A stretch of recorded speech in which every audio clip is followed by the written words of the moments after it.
Women shouldn't take advice from other women because of two reasons. One, a lot of times it's bad advice. Two is sometimes it's dishonest advice. A lot of you ladies ask me how it is that I get gifts on the second date. This is how I do it. I will go on a second date with you. However, I do expect a gift. Terrible advice. If you want to be treated a way, you act that way. And if you expect gifts for services in a relationship setting, this kind of sounds like prostitution. You can go back in time. Would you lower your body count? No, Tell me why. because I'm very happy where I'm at. You're Solid. happy with the number? Yeah, What's the number? I'm not gonna tell you. Okay. Hey, yo. Okay, well, there you go. So this woman is calling my wife my husband because my wife has muscles. So I'm going to show you a picture of my wife, and then I'm going to show you a picture of Melissa, who's saying that my wife looks like a man. Here's a picture of my wife. Okay, his wife look kind of fit. You feel me? Way out of my league. Okay. And let's take a look at Melissa. Okay, and here's the woman that's saying my wife looks like a man. Yeah. Okay, you shouldn't be saying things about people. You shouldn't be throwing stones from a glass house. Best friend thinks she's only good enough for one-night stands. She's convinced she's only lovable under cold navy blue sheets. Her biggest fear is letting people in. Obviously not. She let a lot of guys in. The truth is, if you feel like you're only good for one-night stands, you need to stop having one-night stands. And that's how you immediately get rid of the problem. You're giving out one-night stands to dudes that don't value you, and then you're mad that they don't value you. What are you doing? Your mother's trying. Come on, Carl, we're going shopping. I can't. Why? I broke my toe. Kick something. Not me. Do you know the way you love me? Yeah? And the way I pretend to love you? Fuck you. Please don't make me go. I promise I won't call you your back. If you guys ever wanted to know what a healthy marriage looks like, this is what it looks like. They're having fun together. She may or may not kill him, but that's just all a part of the game. Oh man, this is too heavy. Can you take off some weight? Oh, nah. Way better. Greg! Throw the damn fish back! Hey, yo. So you probably Hey, thought shut up, bro. when she said throw it back, she meant but no, she was talking about the fish. The girls just don't have a dad. But this was a funny video. You know, it was a funny little clip. He's just giving his unsolicited white opinion, if you ask me. Careful. Be careful. Careful of what? Be careful. Flip them. Flip them. Flip the eggs. Flip the eggs. Flip. Flip. More oil. Put more oil right now. More oil. More oil. Hurry up. More oil. Okay. No, too much. Too much oil. Too much oil. Oh my god. Now be careful. Flip the salt it. Salt it. Oh my Too much God. salt. That's too much salt. Oh my god. What is your problem? You don't think I know how to cook 2 eggs? I just wanted to show you what it feels like when I'm driving. Men say 100 women versus accountability. Can you give an example of what you mean by that? No words needed. It's in the Jewish Bible that once a woman gets married, her hair becomes holy and it's solely just for her husband. That being written, it's important and actually encouraged to find a wig that mimics your own hair and makes you feel beautiful. And by filling this commandment, God will bless you and your family. Oh. We can't.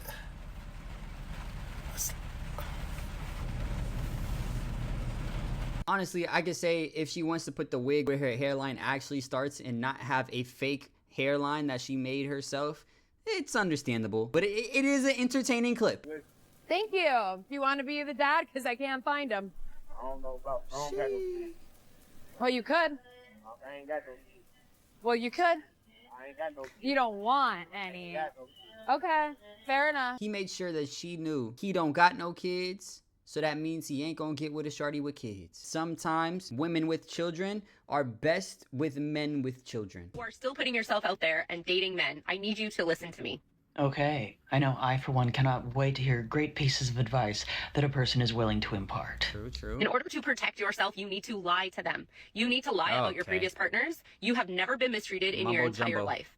Interesting. But I wonder, what is the precise purpose about starting out a relationship with dishonesty? All the men that you've dated before him treated you like royalty. Your ex-boyfriend still pays for your nail appointment. He still pays for you to get your hair done. You need to lie. Okay, I'm sure that this is going somewhere. Because these men are taking note and they are seeing how poorly they can treat you. What are they able to get away with? Funny.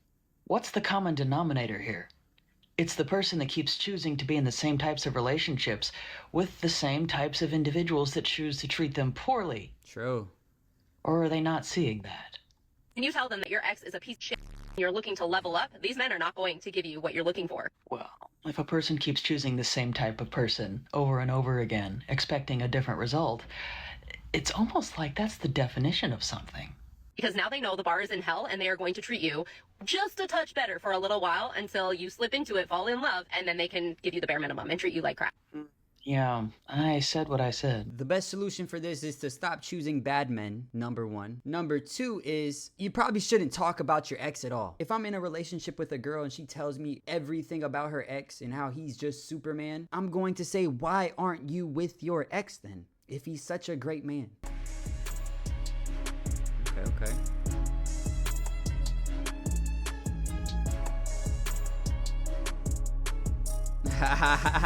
You know what they say, the fridge has to protect the snacks. Soon-to-be ex-husband just pulled up to my house in a brand new truck, and I'm That's what we not like to really hear. sure if I'm sad about it or if I'm mad about it. There's a little bit of both happening Neither. there because It should a be brand neither. new truck really mattered more to this man than his marriage and his dog. Which, I mean, if he wants to be the loser that lives in an apartment with a brand new car, then by all means be my guest.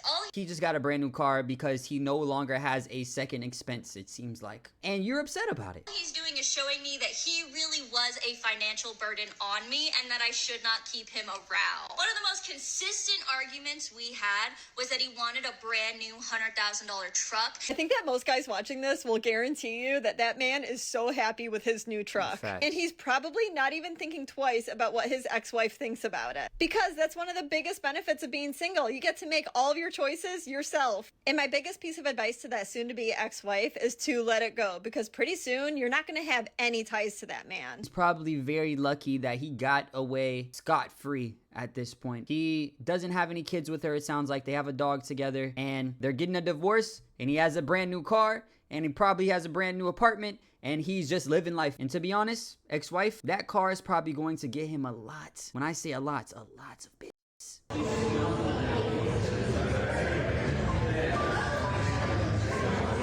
I can definitely concur. Latina women are absolutely insane. Is the juice worth the squeeze? That is for each man to decide on his own. Are you raising your daughters to be wives? Yes, I am. My Okay. daughter is on honor roll. That's a good student. That's not necessarily a wife. And she's on honor roll. She has a nice personality. She's smart. She works hard. Sounds like a decent human being, but that is not a wife. What is a wife? She cooks. She's domesticated. She's a helpmeet to a man. She cooperates with him.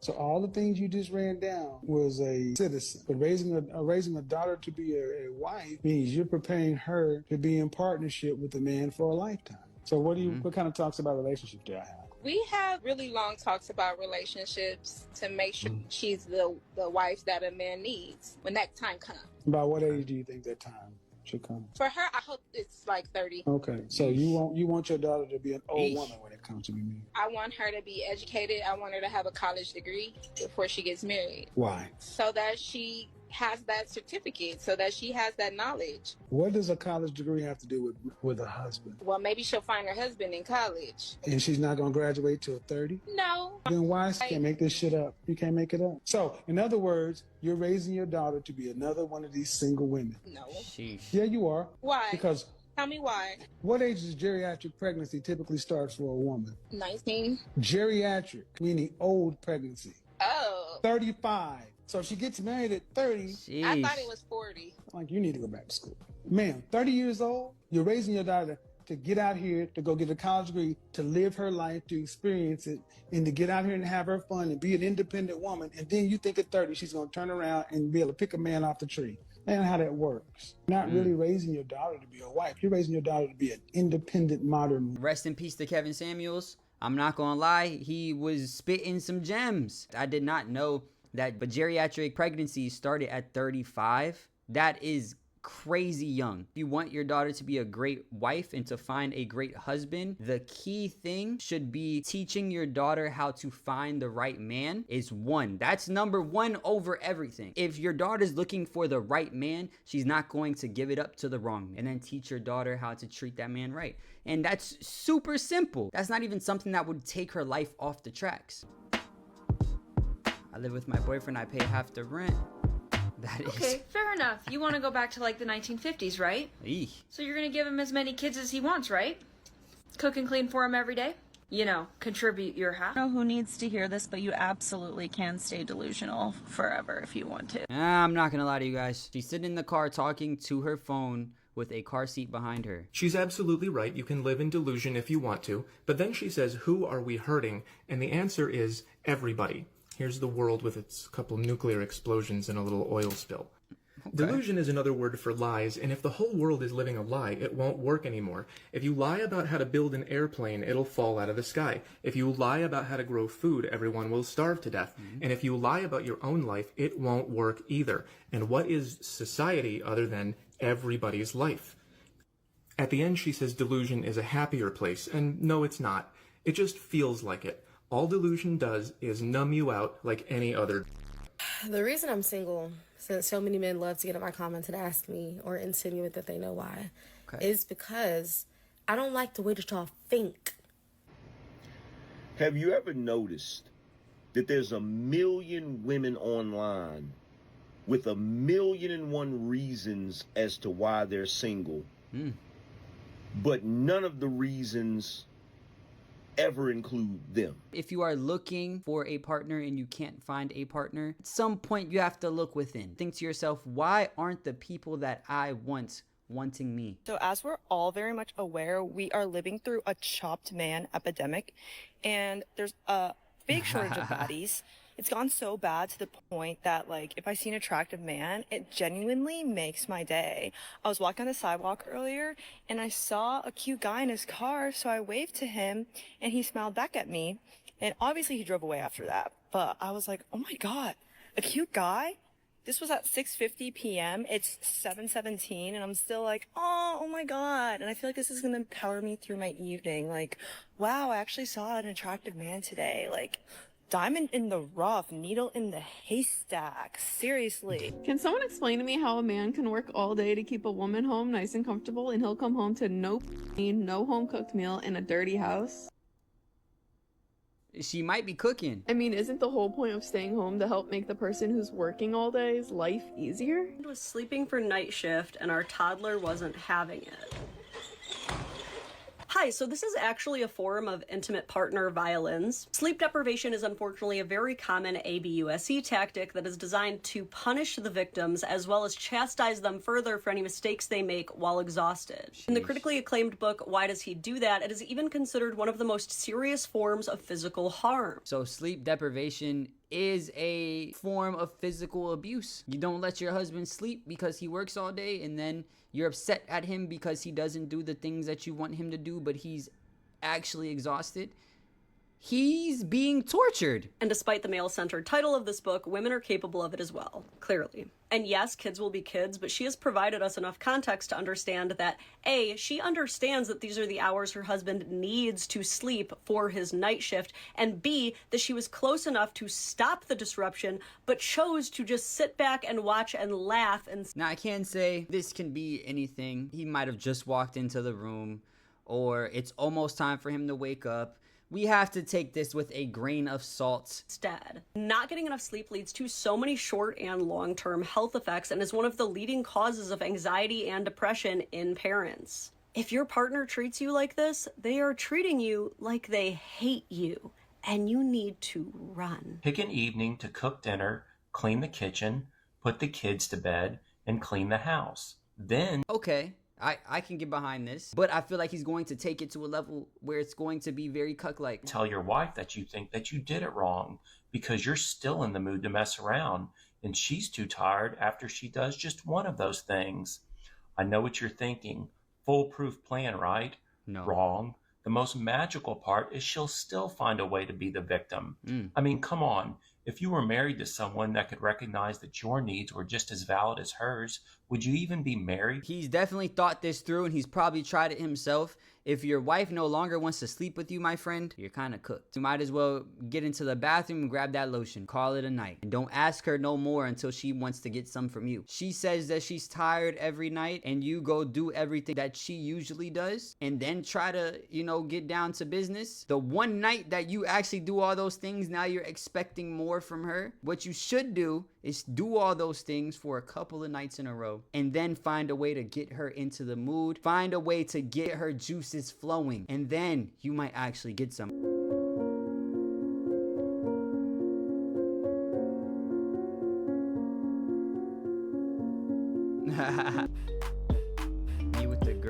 Me with the girls after I promised him I wouldn't tell the girls.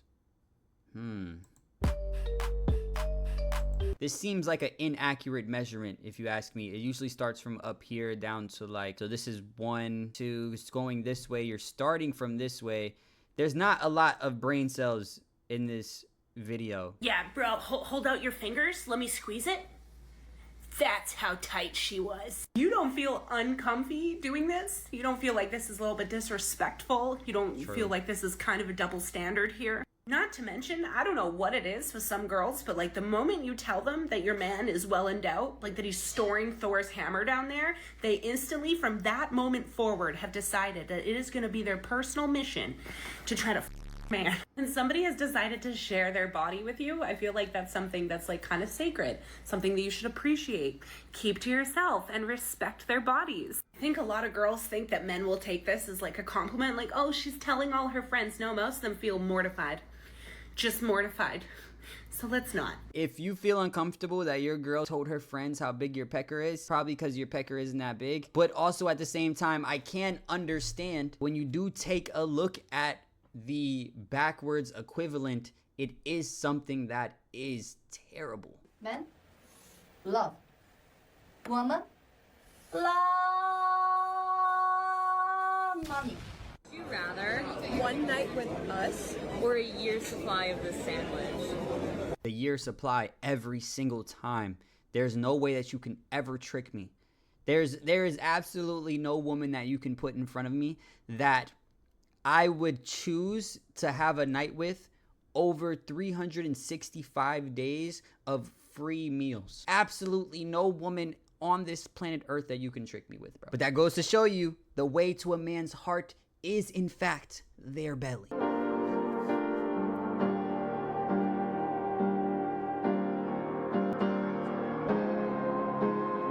He must really love that woman, bro. Is it a torta?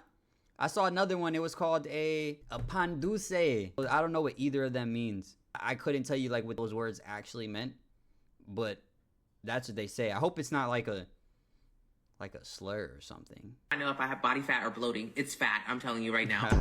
Okay, your boyfriend called you fat. Call him fat again. If he big, I know you big too. Birds of a feather flock together.